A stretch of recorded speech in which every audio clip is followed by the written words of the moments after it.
Bonjour à tous, je suis Gilles Morcillon, je venais vous saluer aujourd'hui. J'espère que vous passez un excellent dimanche et que cette semaine sera merveilleuse. Donc je vais tirer quelques cartes pour voir un petit peu pour cette semaine, ce mois qui arrive. Je vais discuter de deux, trois idées. De toute manière, on est là pour...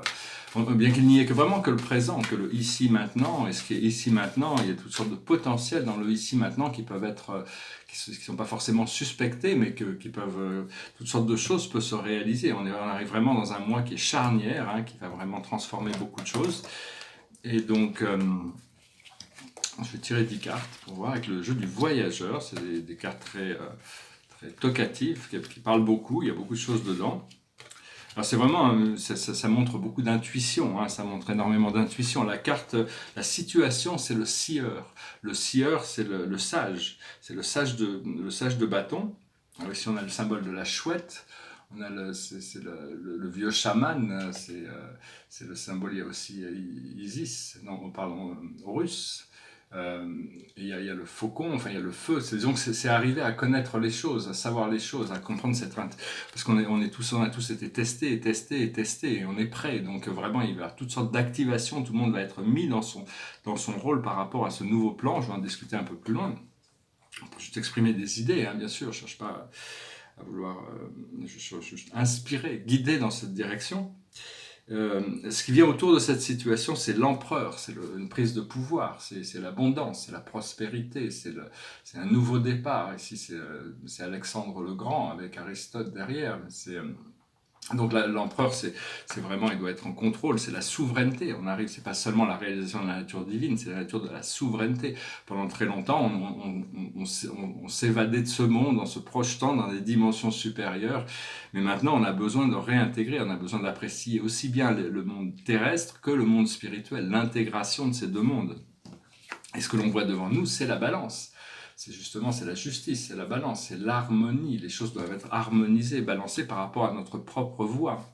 Ce qu'il y a dans notre subconscient, notre passé lointain, c'est la créativité. Il y a toute cette voie de créativité. On a créé toutes sortes de choses comme disait c'est Abraham X qui dit, on a lancé des roquettes de désir, des dizaines et des centaines et des milliers, et tout ça c'est enregistré à l'intérieur de nous, parce que notre moi divin n'a aucun agenda autre que de réaliser nos choix, nos plus hauts voeux. Donc quand il voit des choses qui sont expansives, qui sont dans la direction de l'évolution de notre âme, il va mettre tout en place pour arriver à nous les... Mais c'est pas notre moi divin qui a un agenda qui va prendre par-dessus le nôtre. Il ne fait que suggérer par rapport à nos propres désirs. Et cette créativité nous a amené maintenant à l'inventeur. On est inventeur, il y a toutes sortes de nouveaux procédés.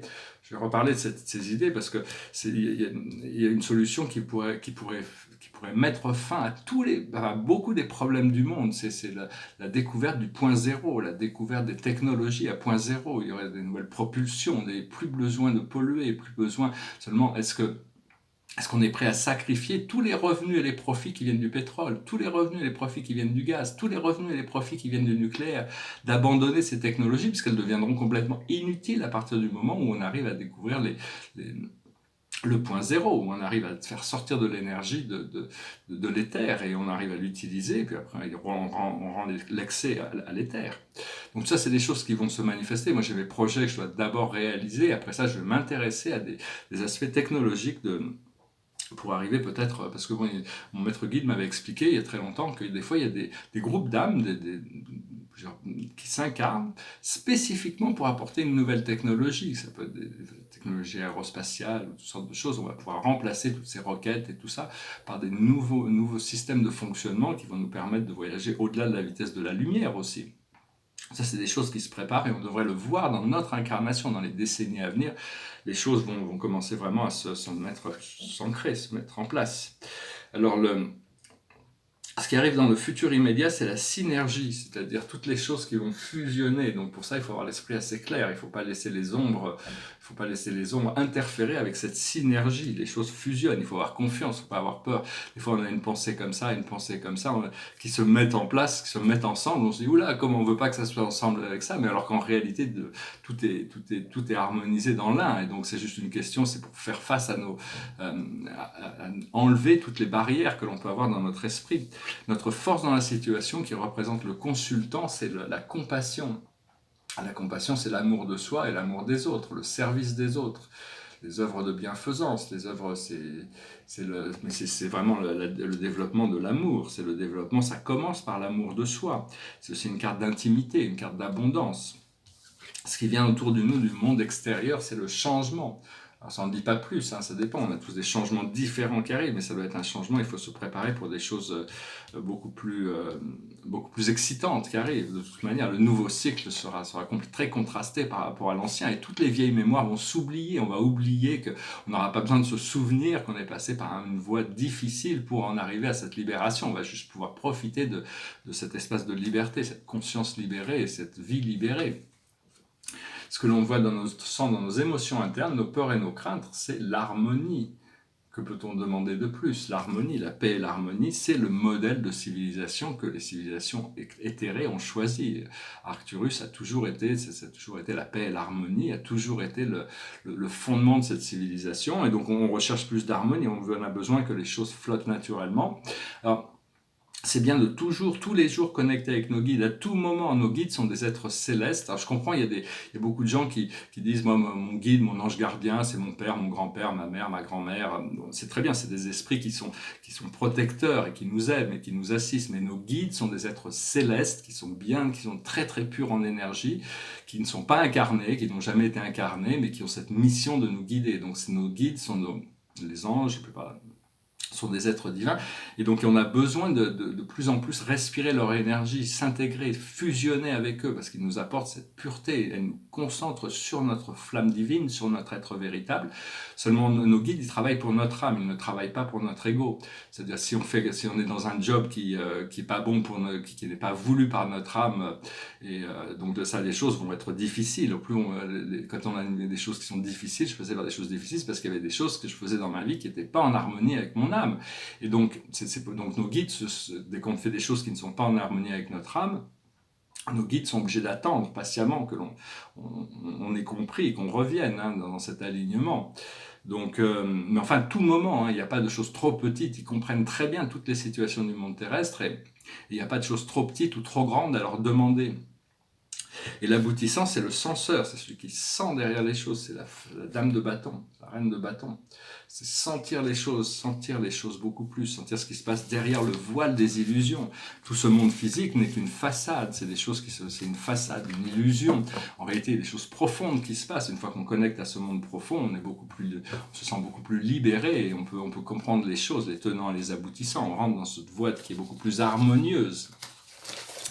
Donc voilà, je voulais venir vous saluer ce dimanche. Donc oui, voilà, ça j'en ai déjà parlé.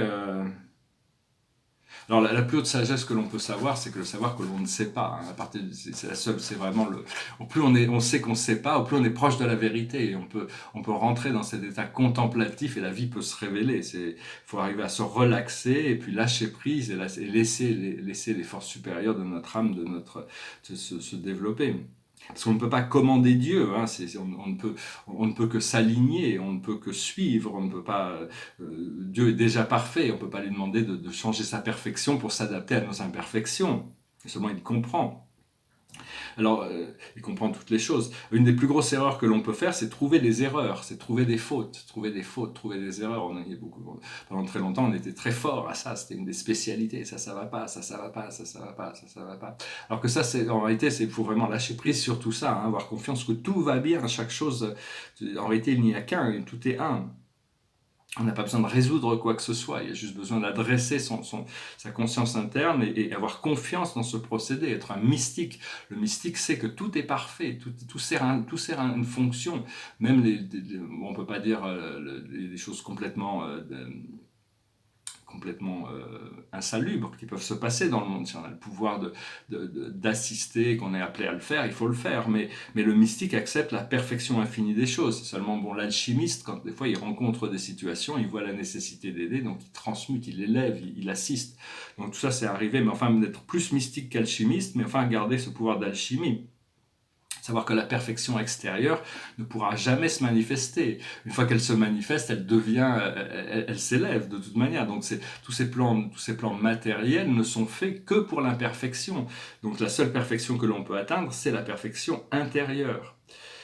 Et donc il y a un choix très important, c'est savoir un des choix les plus importants. Est-ce qu'on décide de rester ici dans ce plan dualisé, ou est-ce qu'on décide d'ascensionner? Si on a décidé d'ascensionner, de monter dans les plans supérieurs,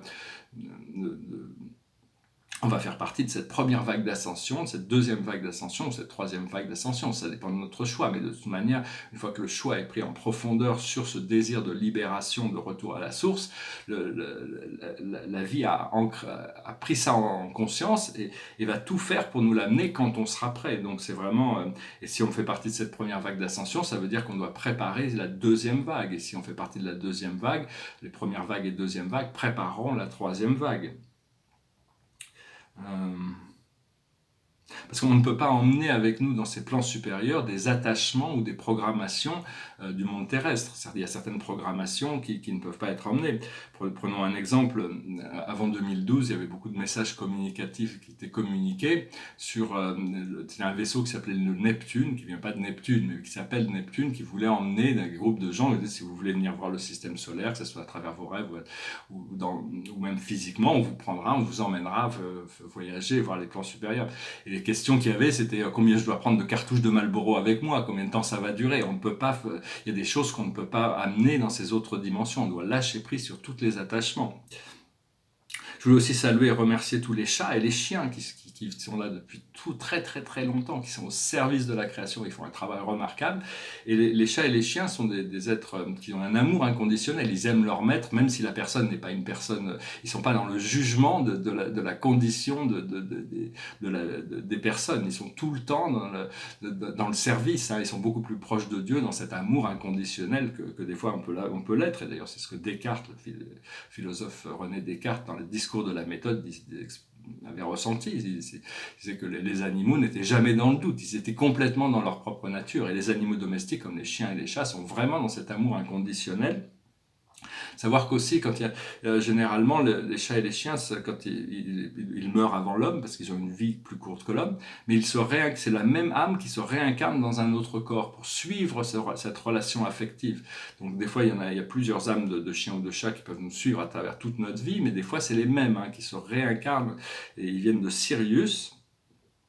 Voilà, je voulais aussi dire, il y a le retour du Christ qui a été annoncé. Le Christ, c'est le leader, c'est le prince planétaire. Comment ça va se manifester, on ne sait pas, mais bon, ça va être annoncé, ça va être publiquement annoncé. Ce qu'il faut, c'est parce que le monde a besoin d'un leader, de toute manière, mais ce Christ, ça doit être un réveil collectif, un Christ intérieur.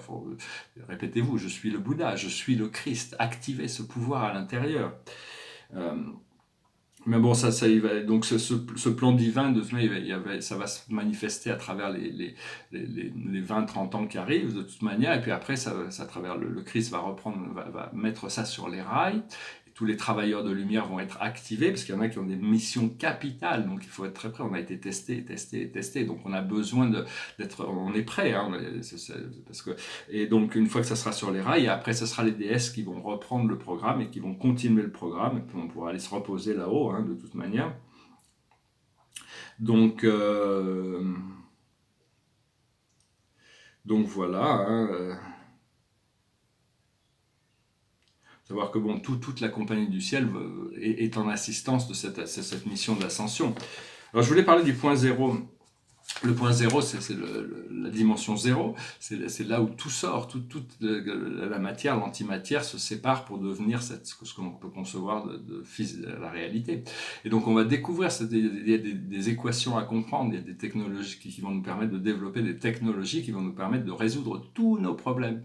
Et donc ça, c'est quelque chose d'assez intéressant. Il y a un scientifique qui s'appelle Kesh, qui est en Belgique, il y a une fondation en Belgique, et donc à un moment donné, j'irai peut-être le voir pour discuter avec lui, parce qu'il veut donner, il prétend qu'il a des réacteurs à plasma, non l'énergie gratuite, mais bon, alors il essaye d'enseigner cette technologie, mais il ne veut pas créer de technologie qui puisse être vendue, il veut donner ça, et donc c'est il n'arrive pas à intégrer ses connaissances, donc il y a peut-être quelque chose à faire, je vais voir, mais enfin il suffit, toutes ces technologies ont été placées dans les éthers, il y a juste besoin d'élever sa conscience et de les faire descendre, de les importer, il n'y a pas besoin de tout c'est pas des raisonnements où on va trouver ça. On peut déjà les importer pour arriver à développer ces technologies cristallines qui vont nous permettre de résoudre tous les problèmes du monde. Mais bon, il y a certains sacrifices économiques qui vont être faits pour pouvoir permettre au monde de fonctionner à partir de l'énergie gratuite et non polluante qui existe déjà, qui était déjà bien connue, qui était utilisée en Atlantis par exemple.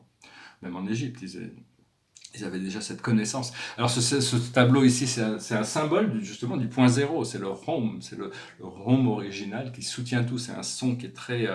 qui est inaudible hein, avec la conscience, les oreilles, tant qu'on n'est pas clairaudient. Et donc c'est ce son du home qui est représenté aussi par le septième chakra. Hein. Et donc c'est une sorte de grande explosion, hein. Moi je le trouve très beau ce tableau, et puis ici c'est un tableau qui nous rappelle « je suis qui je suis ». C'est un tableau qui est symbolique du grand soleil central, la mère divine aussi, qui à travers cette, c'est un soleil blanc et jaune, essentiellement, mais qui émet cette lumière rose de l'amour avec toutes les galaxies qui sortent de ce tableau. C'est un tableau de 2013. Donc voilà, je voulais juste venir vous saluer.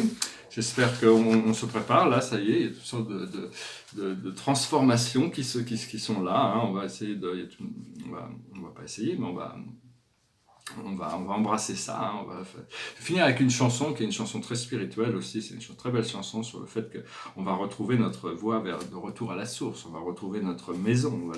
On n'est jamais seul aussi. Cette chanson nous explique. C'est une chanson de John Evangelist. It goes like this. You ask me where to begin. Am I so lost in my sin? You ask me where did I fall? I'll say I can't tell you when. But if my spirit is lost, how will I find what is near? Don't question, I'm not alone. Somehow I'll find my way home. My sun shall rise in the east, so shall my heart be at peace.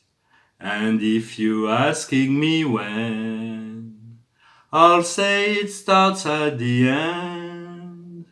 You know your will to be free is matched with love secretly, and talk will alter your prayer. Somehow you find you are there.